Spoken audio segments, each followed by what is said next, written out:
Ce sont des motos et des kits de sonorisation qui ont été remis aux ONG partenaires de l'institution devant les autorités de la région en vue d'accélérer leurs résultats sur le terrain. Avec le réseau des jeunes volontaires du PNUD, avec l'ensemble des autres acteurs, nous voulons recevoir des solutions innovantes qui nous permettent d'accélérer la réalisation des résultats que nous avons promis et faire en sorte que pour notre prochain programme qui sera développé, les interventions qui vont être dans ce programme-là soient justement des interventions innovantes que nous allons réaliser ensemble pour booster nos résultats sur le terrain.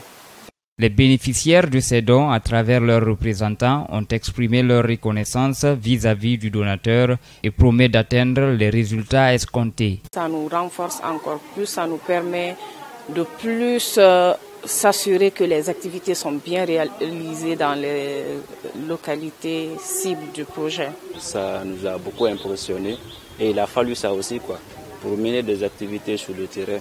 Il faut tous les moyens pour faciliter les activités sur le terrain. Après le centre-ville, c'est au tour de la jeunesse de Douné de recevoir des matériels pour équiper leurs kiosques offerts par la même institution. Nous avons mené au total 16 activités. Nous avons mené un forum de causerie éducative, de sensibilisation, de dialogue communautaire sur les sujets qui sont liés à la santé des jeunes, à la santé sexuelle et reproductive.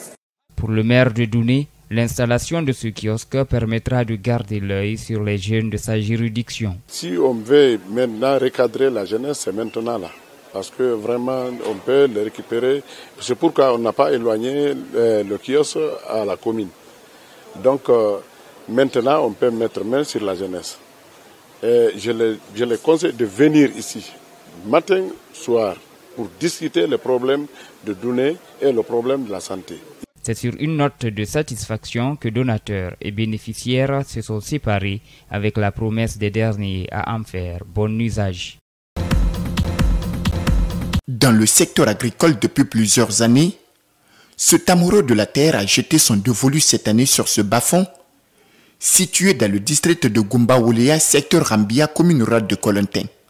Sur cette grande superficie, cet agriculteur cultive non seulement le piment, l'arachide, mais aussi le riz et bien d'autres cultures. Nous avons eu l'ambition de faire 1,5 hectare de piment dans le bas-fond, 1 hectare d'arachide, toujours dans le bas-fond, et 3500 mètres carrés de riz. L'ambition, ces agriculteurs en ont, mais ils sont freinés dans leur élan par un certain nombre de difficultés. C'est un encore pour la campagne agricole. Ils n'ont bénéficié d'aucun intrant agricole. Le problème d'engrais est devenu aujourd'hui un problème entier, cette année surtout, parce que on avait entendu parler de 15 000 tonnes au niveau de l'Assemblée nationale, mais Kindia, jusqu'à date, on n'a pas encore même un sac. Dans le périmètre, ce petit exploitant Mamadou Kamara fait la culture du piment. Mais le manque d'engrais lui donne aussi du fil à retordre. Nous, le problème, tout simplement, c'est le problème d'engrais. On ne peut pas gagner à ce moment. Selon ces agriculteurs, sur le marché local, le prix de ces intrants agricoles connaît une hausse exponentielle. Au marché, quand tu prends le NPK, ça varie entre 500 à 550 000 le sac.